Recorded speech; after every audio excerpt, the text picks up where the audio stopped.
Hello, welcome back to my channel. For those of you who don't know, my name is Sophie and today I'm going to be doing my 30 before 30 review. Now my 30th birthday is in less than 2 weeks as we film this.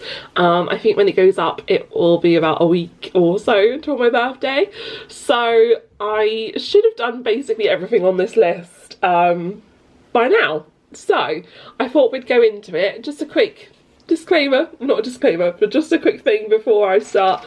I am ill still. I've been ill all week. But this video needs to be filmed, so we're going to do that today. Whether I'm dying or not, we are going to film this video. So, I've got behind me on the screen my list of the 30 things. I went through and watched the videos so I knew exactly what I said I was going to do, she says. And we'll see how many I did. So let me get a pen. Where are all the pens? Here. I'm going to tally how many of these things I actually did. So let's get into it. So the first thing I wanted to do was to finish my novel. So it's been 10 years since I started this novel. 10 years since I had this idea. And I didn't finish it because during this year I actually lost the novel. And it was devastating. I lost all of it. I lost all of the notes. There was basically an error on my laptop and it deleted everything, and it deleted the software which was storing everything. So yeah, it was just this big corrupt issue, and I was never able to redeem it, to claw it back. So I have had to start again from scratch. So most of last year was just doing notes and trying to remember what I'd lost. So I'm only on like chapter 2 or 3 of the novel at the moment, so I didn't complete that. It kind of wasn't my fault, but it also was my fault because I should have backed it up in some like another place, but I thought because I had it all on the same software it would be fine. It's a big thing. It's fine. So the second thing I wanted to do was to send the novel up to publishers / try to get it published. Obviously don't have a novel to do that, so that hasn't happened. The third thing I wanted to do was to get monetized on YouTube. I haven't done that either. That wasn't really in my control as much as other things were.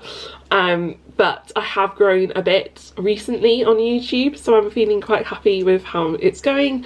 But I'm not monetized yet, and I'm not really that close either. Number 4 was to earn money from a creative pursuit. So I was thinking something along the lines of YouTube, writing, all of that kind of stuff, and unfortunately that hasn't happened either. We're not doing great so far. Oh, number 5 was to complete Vlogmas again. I did this. I get my first little tally mark. I did a slightly different version where I did mostly vlogs, and then I did I think 3 main channel videos because I wanted to still upload on the main channel a little bit. So yeah, but between the 2 channels I did the 24 days worth of content, so I'm really happy with that. So yes, we did that. Number 6 was to participate in NaNoWriMo. Technically I participated. I failed on day 4 I think, but I did participate, so I'm going to give myself a tally because the intention was there. I just was not able to complete it this year. Number 7 was to lose 2 stone. I'm laughing because I actually put weight on this year in this age 22 to age 20, age 22, age 29 to age 30. I just decreased my age by 7 years. Can you tell I'm ill? Yes, so I actually put on weight, so never mind.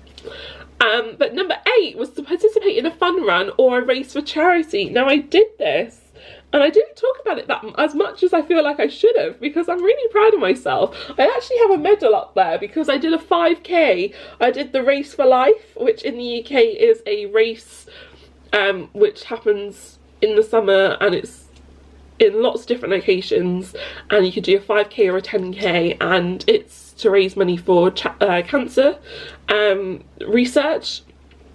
So yeah, I actually raised some money. I did the 5k. It was the hottest day of the year. It was 30 something degrees and I almost died. And I was ill, and I was so ill afterwards, but I did it, so I'm really proud of that. Number 9 was to pay for editing software. Give myself a little tally.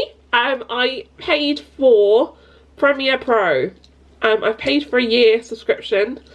I'm not using it to the best of my ability yet because I just don't really know how to use it, which is number 10, was to learn how to use it. And I'm not going to give myself a tally for that because I can use it enough to edit videos and put them out, but I don't know like how to do like fancy like transformations on screen and all these kind of things. Like, I just don't really know what I'm doing, so I don't think I learned how to use it to the best of my ability. Number 11 was to turn the spare room into an office/studio. Didn't do this. I was focused on other areas of the house really, and just other things in the last year, so I haven't done that yet. And number 12 was to buy a new sofa. That was kind of to go into that room, so I haven't done that either. Number 13 was to take more photos. I'm not going to give myself a tally for this because there are like some nice photos from the last year, but nowhere near as many as I wanted to take, so yeah. And number 14 was to learn more about photography. I kind of just didn't prioritise that at all, so I'm not going to give myself a point for that.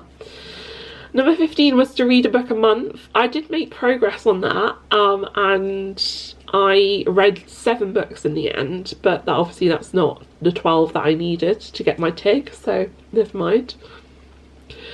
Number 16 was to start investing. I didn't do anything about investing for... Oh no, hang on, I'm not 30 yet. Okay, I've not started investing, but I have started learning about investing. I did a webinar last week and I've got videos saved that I'm going to watch, but I haven't actually started investing, so I'm not going to give myself a tick for that. And the next one was to pay off my credit card. I have a little bit of debt left on my credit card, so I'm not going to tick that off. Number 18 was to start saving properly. I am going to give myself a little thing for that because with my new job I've been putting away about £150 a month from my paycheck, which I feel like really privileged to be able to do that, that I have that much money left over. So at the moment I've got a few £100s saved up, so yeah, I'm feeling really happy about that. And number 19 was to go on a date. I didn't prioritise that at all. I didn't really want to be honest. And I still don't. But I probably should try and do that at some point. Anyway. Number 20 was to get a haircut. I don't know why I said it really weirdly. Get a haircut. I didn't do that either. That's why it's so long. It's not as long at the moment because I've not washed it. As you can tell, it needs a wash. I've not washed it since I've been ill. So yes. Anyway, number 21 was to get my mental health in check, and I'm going to give myself a tally for this. I worked really hard this last year on my mental health. I had therapy sessions, I've had medicine changes, and I've just done a better job understanding my condition and what's going on with me, and I've just worked really hard on it, so yeah. Number 22 was to go to London and visit my friend. I did this. I visited my friend and we had a nice time in London. And number 23 was to talk to my friends more. I'm not going to say I did this because there are still a lot of friends that I only reach out to on occasion, and I want to get that more regular interaction, so I'm not going to say I did that. And number 24 was to make a new friend. I didn't do that either. And number 25 was to rewatch all the Harry Potter films. I think we got up to number 6 and then we stopped, so we didn't do that either. I've done awful this year. Oh, okay. Number 26 was to not let any more plants die. How did that go, Mum? No comment. No comment from Mum. Mum is kind of responsible for one of the plants dying, but yeah, I'm pretty sure at least 1 or 2 others died as well, so we're not going to give you that. And number 27 was to go somewhere new, which was very broad, and I think I must have done that at some point during the year. I'm just trying to think. Oh yeah, because I went to different places in London and stuff like that. So yeah, I'm going to give myself a tally for that. Number 28 was to laugh more. I'm going to say I did that because I had a better year overall, I think, than the year before. My like 28 to 29, I think 29 to 30 has been better. So number 29 was to buy something special for my 30th birthday. I was talking about getting like a designer bag or something at the time, which I did not save enough money for. And at the moment I've asked for a couple of things for my birthday and a few things for Christmas that I got, and there's nothing big or special that I'm really like wanting at the moment that I don't think I'm gonna get from family, if that makes sense. So I'm gonna have a think about that still. So that's to be continued, I think. And number 30 was to feel like I have my together. I'm not giving myself a tally for that. I don't feel like I've got everything together. I compare myself to other people a lot, and I feel like by the time I was 30 I expected my life to look a lot different than it does today. So I don't think I've got everything together. I don't think my life is, yeah, I think it's, I'm doing okay. It's just I don't have everything together, so yeah. So let's look at my sad little tally. That is pathetic, isn't it? So I did 9 things on my 30 before 30 list. I made progress towards quite a few, I think, but I wasn't able to tick them off as like completed. So I mean, 9 is better than none, and I think if I hadn't have set this challenge for myself, there's quite a lot of things on here that I wouldn't have done. So I think it was a good exercise to do. So I'm proud of myself for actually doing it. But yeah, so thank you so much for watching this video. Let me know if you've ever done a 30 before 30 list or something similar, and let me know how you got on with yours. But yeah, thanks so much for watching, and I'll see you again soon. Bye!